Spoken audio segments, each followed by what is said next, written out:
Brothers Osborne. The new record, Brothers Osborne, came out, which is your name, obviously. It is our name. Yeah. You haven't done a self-titled album yet?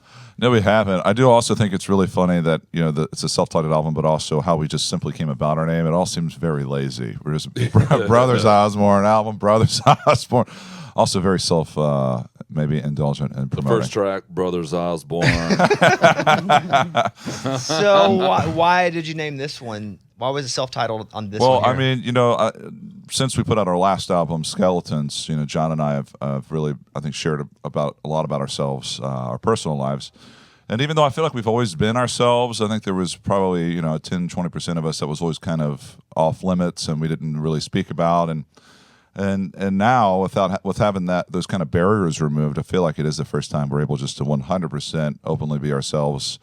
And it's just been such a freeing experience. But creating music that way, it just made it a lot more fun. We didn't feel like we had to have any bumpers on, and so we felt like kind of this is, even though it's our fourth album, we felt like in many ways it's also kind of the first time this is completely us. So that's a great answer. Yeah. I like that answer. The one that's not funny. The other one's funny too, but that's a good answer. You actually get to be yourselves. Yeah. How about that? It's like the hardest thing to do is just to be authentic. You feel like it'd be the easiest, but because of pressures that we put on ourselves or that other people put on us, it's quite difficult. It is No, it very is. hard. I always even say, like, it's just to find yourself. It takes a long time, I think, for most people, if not everyone. I mean, even something as simple as, like, am I going to wear square-toed cowboy boots today? Or, is someone going to laugh at me that I cut my hair this way? It can be the smallest things that we identify with, and it can be so hard to change them and just truly do what you want to do, sadly. But I do feel that we were in a place where you feel that way, and it's definitely the happiest we've ever been, but also the happiest I've ever been making music. Yeah, me too. I'm always interested because you two wrote that with Casey Beathard. Yeah. So when you get in a room, like, where does that idea come from? Was it a part of somebody's personal life? Who brings it? Can you remember the back? Honestly, it was a title I had, but it's just like I feel like the best titles just come out of nowhere. It's when you're mindlessly driving or down the road, or you're just like taking a shower. You're taking the dishes out of the dishwasher, and that popped in my head. And we've written with Casey a bunch. I mean, the dude's just a freak. Awesome, And as soon as that title popped in my head, I was like, Casey can crush this. So I sent the idea directly to him. So when we showed up in my home studio in Nashville, it came together so fast. I mean, I had kind of a bed laid out, a track on. The song was 2 chords the whole time. We had to put a solo with more chords in it. Except for the people... bridge. Sorry, I really left you out to dry. It's all right, I messed man. that up It's really all right. bad. That's That's why actually I the only first write time songs we've with ever performed the song. Oh, really? Yeah, it is actually. Yeah. So you can really tell if you listen to the bridge. That was me messing that up. Yeah. That's all right. The power of editing. And but Casey's just amazing. I mean, he's one of our favorite people. Have you had him on the show?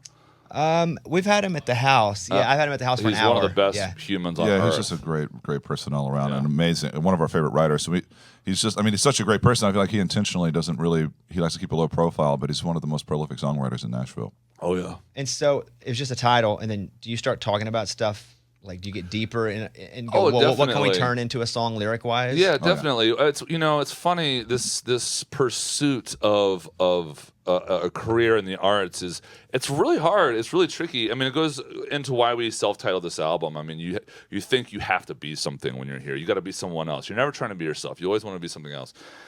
And then if you're lucky enough and everything pans out the way that you want it to pan out, you get everything that you wanted, you realized, oh man, that's actually had it all along. You have your family, you have like a little piece of land, you got a roof over your head, you have the ones you love, you have a guitar in your house.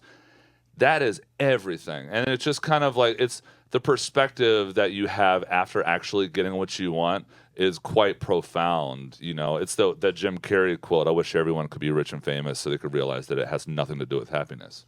I was reading an article where they were talking about really rich people, mostly billionaires, and how the depression rate is so high and even suicides are so high because once they reach the point of where they thought they would be super happy and they're not, they feel like they have nothing to still strive for. Yeah. Because their goal is to make all this money and have this status, and they get there and they're like, I'm still not happy, so I guess I'm never going to be happy. And on the way there, you sacrifice so much. So you got it, and all of a sudden you've overlooked a lot of very important things. And I think when you do hit those milestones, it leaves less. You're kind of like, well, I have all to lose at this point. So once you get there, you're like, well, now I've achieved this, and then now it does feel a little bit like the pressures get higher, the stakes get higher, and then I think that was a big thing for John's revelations with his mental health had a lot really to do with that. Which is like once you get there, you're like, oh no, this didn't fix anything, and now I have way more to worry about. Oh yeah.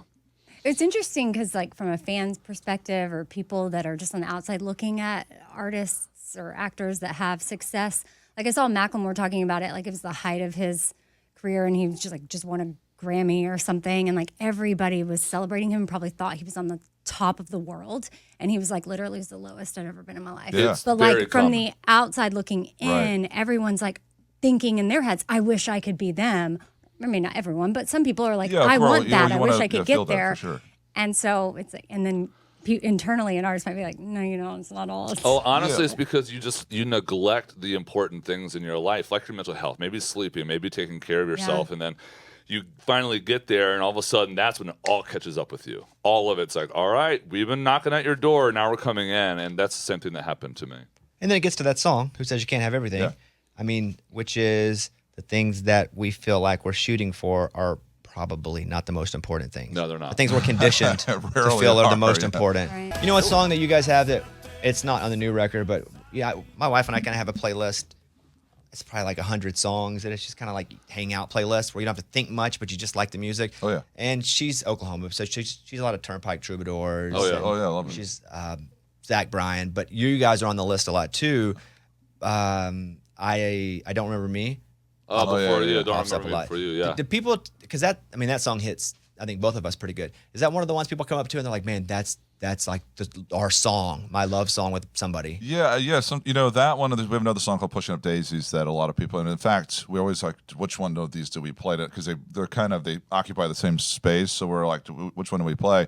And I don't remember me before you. It was that one was a single, and it didn't do as well as we had hoped. We actually had high hopes for it, and that was really kind of a shock to us when that didn't do as well. And then I think we kind of got like over it. We're like, you know what, screw this song, and then we stopped playing it. But So you moved on from it, like you. We just recently started playing it again, and I feel like it's because it's been years since we've played it. People have been, we've been getting a response from it. Anytime it comes on, we just start making out. Yeah. It's just immediately, it's like, I love it. There's Yes. the first note. See, that's the social media content everyone's been looking Yeah, right. well, that's what you won't let me post, though. You know? It's always the best is what you don't post. I just like that you're thinking of us, though, while you're making out. But I always have my whole life. And now we're all thinking about it. Yes. Oh God, TJ, what do you think I'm your favorite blushing, song actually, is right now. I am. of all time? What's your favorite song of all time? If you had to pick one. God, I don't know. I Can don't you know. answer that? Yeah, because I've done it in my head a lot. Okay, all right. I think it also depends on the season. I'll vamp and give you mine while you think of it. Well- Because I would probably go John Mayer, "Stop This Train," because it was the first song Great that I ever song. heard that I felt was talking to me. Yeah. Like Great or song. speaking for me. Yeah, I would probably go. What a Wonderful World, probably. Yeah, so good. It's such a very overplayed song. Every time I hear it, and I'm with Abby, it just I feel it so strongly, and I've heard it a million times, and I'm like, I know everyone's used this as their wedding song, but I'm like, can we? I know it's not an original, but it makes me cry. Like it makes me so happy and I emotional. see children cry. That one. Yeah, I watch them grow. That Right, one. Yeah. exactly. Yeah. And you? Honestly, my favorite song that has ever been written as a songwriter is "Night Moves" by Bob Seger. It's just every line in that song is just absolute perfection. So whenever anyone asks me, like, what is your favorite song as a songwriter, that's it. My favorite song is just like a fan and listener is "The Way I Am" by Merle Haggard. I hear that song and it just wrecks me every time. Oh yeah, great song. Wrecking song.